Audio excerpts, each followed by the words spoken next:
Nah, waktu itu sebenarnya aku lumayan fatal Shock. ya, fatal juga karena paru-paru kempes 17 sebelah. tusukan. Iya, paru-paru kempes sebelah, Waduh. limpa juga bocor. Jadi sampai ada yang di kaki juga karena kan aku defense ya. Jadi ini juga jari nggak bisa lurus lagi karena otot tendonnya sempat putus. Saya gitu kayak ya udahlah kita memaafkan aja gitu. Iya. Buat apa kita fokus di masalah, mendingan untuk kedepannya seperti apa gitu Iya. sih. Ditusuk sekali aja Iya. meninggal gitu. Iya. Tapi saya 17 masih bisa bertahan gitu. Iya.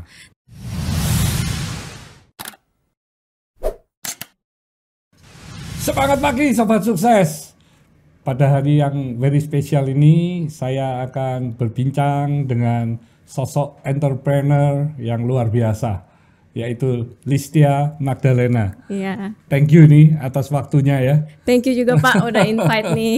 Iya, nama kerennya Popo ya. Betul, Saya lebih panggilnya dikenal Popo aja ya. Popo aja Pak. Popo aja. Oke. Nah, ini Popo sebagai entrepreneur ya. Ini bisa mungkin diceritain nih masa kecilnya Popo ini dari keluarga pengusaha atau mulai kecil sudah dididik sebagai entrepreneur atau apa dengan orang tua ini? Enggak, orang tua saya karyawan biasa sih. Oh, Iya, karyawan. Oke. karyawan biasa. Ibu saya juga ibu rumah tangga gitu. Dan aku sebenarnya mulai karir itu juga pas lagi akhir kuliah. Oke. Jadi tahun 2014 baru mulai. Jadi waktu itu baru lulus kuliah. Tugas akhir. Tugas akhir. Karena aku di arsitek kan. Oh, sekolahnya arsitek. Arsitek. Wow. Arsitek panjang dong ya? Iya, lumayan. Apalagi abis kejadian yang accident. Jadi aku memang sempat vakum kurang lebih setengah tahun lah, 1 semester. Accident yang ditusuk dengan teman teman kuliahnya itu ya? Kuliah. Oh, itu tahun berapa itu? Tahun 2010 kejadiannya. Wah, itu pasti mengerikan sekali ya. Puji Tuhan semua mujizat. Jadi memang kejadiannya you tidak memperkirakan pada saat itu ya, karena nggak ada clash, nggak ada apa-apa ya. Sama sekali karena dia cuma nunut di mobil aja. Cuma mau numpang aja. Numpang aja. Kayak karena aku kan sekalian jalan. Dan cewek juga kan? Cewek juga. Betul, seumuran juga. Dia juga sama, umur 20. Sama. Dan nggak ada musuh apa-apa. Nggak ada. Aduh. Tapi gimana tuh kejadian setelah kejadian? Nah, waktu itu sebenarnya aku lumayan fatal. Shock. Ya, fatal juga karena paru-paru kempes sebelah. Tusukan. Iya. Paru-paru kempes sebelah, limpa juga bocor. Jadi waktu itu dirawat. Sampai bawah juga nusuknya. Jadi sampai ada yang di kaki juga karena kan aku defense ya. Jadi ini juga jari nggak bisa lurus lagi karena otot tendonnya sempat putus. Ini aja harus operasi di Singapura waktu itu. Kayak gitu sih. Terus di ICU seminggu lebih ya, 2 kali operasi besar. Seminggu 2 minggu, terus udah gitu. Seminggu di ICU, seminggu aku pindah ke VIP.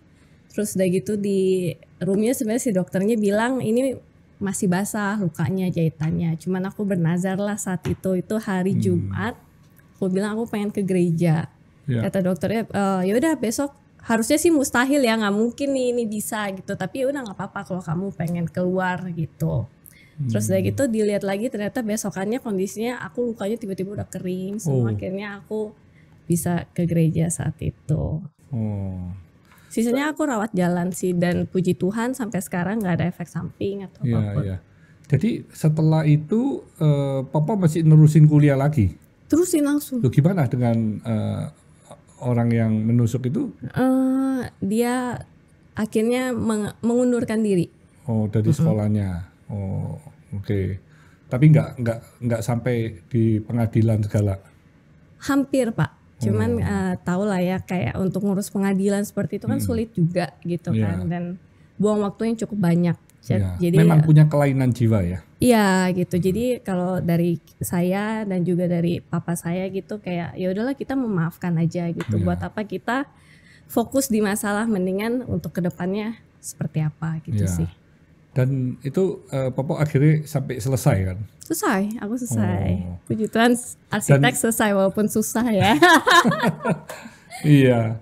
Dan setelah selesai Popo tidak memutuskan untuk bekerja sebagai arsitek, nggak kerja di kantor konsultan, Enggak Pak, waktu itu tapi memutuskan untuk berbisnis. Jadi awalnya sebenarnya bukan di bisnis ya Pak ya aku ya. Jadi memang pas lagi tugas akhir di arsitek, kebetulan ada temen yang dari lulusan Singapura balik ke Jakarta. Tadi satu angkatan juga tuh di arsitek. Habis itu dia ngajakin bikin video YouTube. Seperti Wah Banana saat itu di Singapura lagi terkenal, Night Out Cinematics. Kayak gitu, terus kita akhirnya bikin sama teman-teman. Itu mulai aktif di YouTube? Ya, itu tahun 2014. Oh, sebelumnya nggak aktif toh? Belum. Jadi aku awal terkenal masuk berita karena penusukan dulu tuh. Di YouTube-nya? Iya, iya di YouTube dan juga di TV. Ya. Tapi jadi langsung naik gitu follower? Enggak. Itu belum naik. Itu cuman ya seperti berita biasa ya. Itu kayak suatu mujizat lah, 17 tusukan, maksudnya satu orang saat ditusuk sekali aja meninggal gitu. Tapi saya 17 masih bisa bertahan gitu. Dari situ saya juga bernasar ya semoga hidup saya dapat menjadi berkat gitu kan. Setelah itu puji Tuhan tahun 2014 kita mulai YouTube Class Day Production. Di situ kita bikin video-video lucu-lucu gitu yang relate sama kehidupan sehari-hari, persahabatan, relationship, juga family. Seperti itu sih Pak. Kenapa kok judulnya Last Day Production? Last Day kan cuma terakhir nih. Iya. Biar kita melakukan segala sesuatu seperti hari terakhirnya kita. Oh, luar biasa.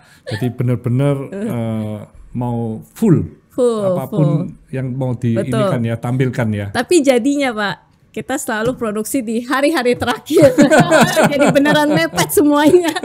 Gitu ya. Dan akhirnya itu memang naik ininya. Puji Tuhan naik. Oh, tapi nggak ada hubungan dengan bisnis kan itu ya? Enggak. Itu cuma sharing-sharing aja. Itu nggak ada berhubungan dengan bisnis, tapi kita justru karena tahun 2014 YouTube belum terlalu naik ya. Waktu itu saya masih angkatan awal-awal bareng Raditya Dika. Terus Skin Indonesian ya waktu itu. Nah di situ YouTube dan Google baru mulai merambah tuh. Brand-brand ternyata mulai aware dengan soft selling di dunia media sosial, seperti salah satunya YouTube yang waktu itu. Insta sudah ada? Insta waktu itu baru mulai ya. Oh jadi YouTube lebih duluan. YouTube duluan pokoknya. Terus abis itu dari sana kita baru tahu ada bisnis di dalam YouTube itu setelah brand-brand mulai kontak. Karena gedenya itu kalau di Indonesia CPM Indonesia, YouTubers Indonesia dengan luar negeri itu berbeda. Jadi kalau misalnya di Indo kan lebih kecil. Nah kita mencari penghasilan untuk muter itu dari brand-brand yang tap in seperti itu. Jadi yang endorse gitu ya? Ya yang endorse. Tapi mulai punya produk sendiri kapan itu? Nah itu tahun 2019. Oh 19. Iya dekat-dekat pandemik. Ya, itu launching yang beauty itu. Beauty betul. Dan beauty idenya dari mana? Beauty dari aku juga. Jadi memang awalnya dari Makon sih sebenarnya. Dari mereka itu ngajak partnership gitu. Terus akhirnya yaudah bikin apa nih? Bikin kolagen. Dari apa artinya beauty itu? Beauty. Jadi beauty kalau beauty kan kalau misalnya orang Jepang ngomongnya beauty. Beauty gitu. Jadi modelnya agak ke Jepang-Jepangan gitu ya. Iya, karena memang kita glutathionnya juga kita import dari Jepang langsung. Gitu. Dan kandungan kolagennya juga cukup tinggi. Iya, kita menggunakan hydrolyze langsung. Yang pertama di Indo waktu itu ya. Tapi maklunnya di Indonesia waktu itu. Iya, pabrik tetap di Indo. Nah, itu launching di awal atau di pertengahan 2019? Pertengahan. Nah itu langsung bisa diterima atau bagaimana responnya itu? Enggak dulu, jadi 3 bulan awal masih slow ya. 3 bulan awal, setelah itu kita kena di testimoni yang kita dapat feedback tuh bagus-bagus semua tuh. Nah, dari situ kita bikin video-video testimoni dan berangkat dengan cerita-cerita dan branding, story branding yang kita angkat karena kita memperkenalkan dan positioning beauty itu kita pengen untuk kelas A dan B ya kan. Jadi kita nggak mau. Awalnya aku sangat idealis jadinya, jadi nggak mau langsung hajar marketing yang terlalu oversell gitu tadinya. Tapi sambil berjalan ketika aku mulai membangun branding si beauty ini, memang banyak teman-teman yang merasakan manfaatnya secara langsung. Akhirnya kasih kita testimoni yang even kita pun belum pernah consider saat itu. Ya. Ya, testimoni dari mereka bilang yang sampai jerawatan hilang lah, mulus, pori-pori mengecil, segala macam. Bahkan sampai ada yang bilang kok pencernaan gue juga lancar kayak gitu. Cuman kita sebagai brand tetap kita menjaga untuk nge-overclaim sebenarnya saat itu. Oh, tapi boomingnya setelah berapa bulan berarti? Kurang lebih 6 bulan. Cepat sekali ya. Puji Cepat Tuhan. sekali kalau 6 bulan itu ya. Dan itu berapa varian? Satu. Cuma satu rasa aja. Satu. Jadi tentu kaget dong ya kalau bisa boom seperti itu. Lumayan kaget Pak. Ya, tapi waktu itu kita bertahan kurang lebih hampir setahun ya sebelum akhirnya diterjang badai. Oh iya. Jadi memang segala sesuatu itu cobaan itu tetap ada ya. Iya, tapi tetap bersyukur. Ya. Popo memulai bisnis ini pun dari modal sendiri ya. Modal sendiri semua, kita dari LDP, jadi semua under the LDP juga. Oke. Nah, Biote itu juga sendirian, nggak join atau kongsi sama orang lain? Ada kongsi sama Maklon sebenarnya. Oh, yang Ya, orang yang membuat itu. Ya, oh, tapi majoritinya tetap tetap di Popo. Ya, sampai sekarang masih sama. Sampai sekarang pun sampai partnernya sama. Kalau sekarang aku bikin produk baru lagi, beda lagi. Enggak, kalau yang Biote-nya? Oh, sampai sekarang masih sama. Sama dengan yang perusahaan yang You Maklun itu? Iya. Yang Biote itu pokoknya yang di kolagen drink masih sama semua. Oh, nah itu bisa diceritain badainya apa itu? Kok sampai bisa menurun?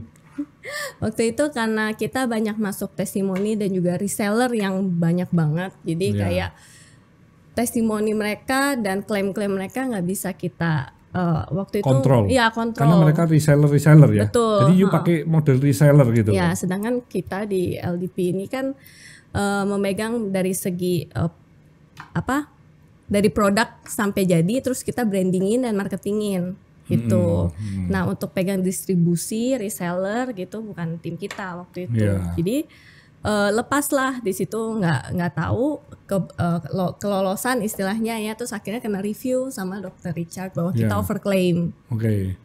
Waktu itu Dr. Richard keluarin video pertama, terus udah gitu kita kayak yaudah gimana nih gitu, tapi karena kita merasa kita tidak melakukan kesalahan apa-apa, kita berusaha kayak nggak mau trigger dulu ya, nggak mau counter lah gitu kan saat itu. Karena you merasa produknya juga oke aja, fine, you semuanya konsisten dengan kita dari awal gitu dari ya. Secara ingredient semuanya very sama. Betul.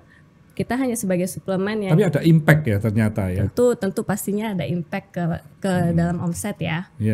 Nah, terus tapi nggak lama setelah itu karena kita shareholdernya cukup banyak Pak ya, jadi kayak beberapa kan kayak kita dikasih masukan, katanya udahlah nggak apa-apa, kita harus klarifikasi. Akhirnya saat itu aku diundang oleh salah satu teman juga untuk klarifikasi di YouTube-nya dia. Akhirnya aku cerita, terus saat itu dari pihak Dr. Richard kemudian mengeluarkan video lagi kayak gitu. Tapi sebenarnya aku sama Dr. Richard sekarang hubungannya sangat baik-baik saja ya. Sangat baik-baik aja gitu. Jadi hanya kayak salah paham di saat itu aja sih. Terus akhirnya setelah keluar aku video klarifikasi, Dr. Richard keluarin lagi video di situ, jadi kayak makin boom. Makanya sebenarnya sih sebaiknya kalau misalnya kita trust sama brandnya kita, kalau aku lebih pilih untuk diam saja. Yang penting kita terus membuat konten dan menerangkan karena konsumen tentang keunggulan dari produk-produk you ya. Karena konsumen aku merasa cukup pintar, apalagi sekarang ya dengan mereka bisa research sendiri apakah fruktosa itu sebahaya itu ke tubuh atau gimana juga sebenarnya mereka pun mengerti gitu loh. Cuman memang kalau beberapa di sosmed itu lebih suka yang namanya drama dan konflik ya. Itu biasa lebih naik tuh Pak. Iya. Kayak gitu. Jadi ada kejadian yang bisa diangkat sama mereka. Gitu. Oke. Tapi sekarang penjualan semuanya udah stabil ya? Pak. Ya. Karena kolagen you itu kandungan dari kolagen apa? Itu dari laut dari fish ya berarti fish, ya. Oh, itu bagus memang untuk kulit sama Lebih untuk ke- sendi-sendi ya. Betul, betul. Jadi kalau lutut yang sakit itu biasanya kalau minumnya memang bisa 1 gram 1 hari, itu berapa hari udah nggak sakit tuh. Iya, benar-benar itu bagus banget untuk sendi, untuk kulit kayak gitu. Rambut bahkan banyak yang katanya rambutnya lebih cepat tumbuh, kuku juga lebih strong, seperti itu sih. Iya, iya. Jadi Kebutuhan lah. Kalau menurut aku kolagen termasuk kebutuhan. itu memang populer di Jepang sama Korea. Iya, Jepang dan Korea. Waktu saat itu tuh 2019 di Indo sudah ada tapi belum sampai masif ya. Iya, iya. Gitu. Belum jadi top of mind orang Indonesia bahwa kolagen itu penting. Oke. Nah, next ini you juga akan launching produk baru lagi. Ada baru lagi, puji Tuhan Pak, doain ya. Iya, itu apa itu? Namanya Secangkir Hoto kalau di Instagram, Secangkir Hoto. Secangkir Hoto. Aku nggak bawa sih Pak. Kalau Artinya? nanti aku bagi. Nanti bisa kasih video Iya. apa. Jadi itu kita juga berangkat dari untuk sarapan orang Indonesia. Jadi kita kan kalau di Indonesia kebiasaan sarapannya menggunakan mie, nasi uduk gitu ya kan. Yang terkenal kalau di PIK tuh nasi ponggol tuh. Nah itu kan nutrisinya kurang ada. Kalau yang oatmeal itu angkatan bapak ke atas baru aware bahwa pentingnya oatmeal. Sedangkan kita yang milenial ini masih belum aware gitu. Nah disitulah aku pengen mengedukasi masyarakat Indonesia untuk lebih aware dari sejak dini bahwa sarapan itu penting. Kita yang sibuk-sibuk ini minumlah sesuatu yang walaupun instan tapi ada nutrisinya. Salah satunya Hoto. Hoto itu berarti oatmeal, Oatmeal dan multigrain. multigrain. Ya, Oh. Itu kalau untuk orang yang punya penyakit Diabetes, kencing manis atau kolesterol. itu cocok. Cocok. Atau bisa menurun. Aku nggak berani klaim untuk menurunkan, tapi secara kalau kita konsumsi secara rutin itu ada proofnya bahwa beberapa teman aku yang kolesterol dan diabetes itu berkurang. Itu nggak ada gulanya di dalamnya. Nggak ada, Oh, free sugar ya. ya free sugar. Kita Oh. very Sudah di little. launching atau masih Sudah belum? sudah launching baru 1-2 bulan lah. Oh, masih 1-2 bulan. Iya. Jadi di bawah company berbeda ya dengan Biote. Berbeda dengan Biote tapi satu dengan Last Day. Oh, Last Day. Jadi pemasarannya pun sama jalurnya. Jalurnya sama. Last Day. Memakai reseller Oh, kalau dari Biote. resellernya kita bedain sih. Oh, tapi penjualannya full online. Masih full online. Full online, nggak ada yang offline. Iya. Biote juga nggak ada Mungkin kita offline. cari investor dulu dari Bapak. Iya, iya. Jadi saat ini pun you tidak ada yang offline. belum Oh, merambah semua ke melalui offline. online Iya. ya? Karena harga pricingnya kita sih Pak. Jadi kita masih mikir-mikir karena untuk dari segi pricing kan kita cukup di atas ya 300 ribuan. Yang mana itu? Dua-duanya, Biote kan Oh. 300 ribu per kotak dan Hoto juga 300 ribu per kotak, Oke. per saset Iya. gitu. Jadi kalau untuk masuk offline masih milih-milih sih Pak sebenarnya. Kita lagi cari RSM juga, masih ngobrol-ngobrol dulu gitu. Iya, iya. Kan ada produk import juga ya dari Korea yang produk sejenis Biote ya. Yang dijual melalui MLM ya. Aku Oh, nggak tahu ya. nggak tahu sih. Oh, ya memang persaingannya kebanyakan kalau yang offline mungkin melalui MLM ya. Iya MLM. Tapi kalau you Tapi nggak aku nggak MLM sih. Oke, reseller itu cuma satu jalur atau beberapa? Kita pokoknya di tiap daerah kita incer ada reseller gitu pengennya. Oh. Dan per berapa radius. Sekarang kalau di Hoto kita pakai distributor dan agent ya. Oh. Kalau resellernya ada berapa sekarang? Yang di Biote, Mm-mm. wah ratusan ya Pak. Oh. 200 lebih kalau nggak salah. 200 lebih. Iya tersebar Dan satu reseller itu punya pelanggan-pelanggan tetap biasanya. biasanya seperti itu. Oh, oke. Nah ini Sobat Sukses, ini untuk yang memulai sebuah usaha dengan melalui online itu tentu lebih mudah ya. Lebih mudah Dan dari pasti. sisi modal juga tidak terlalu besar.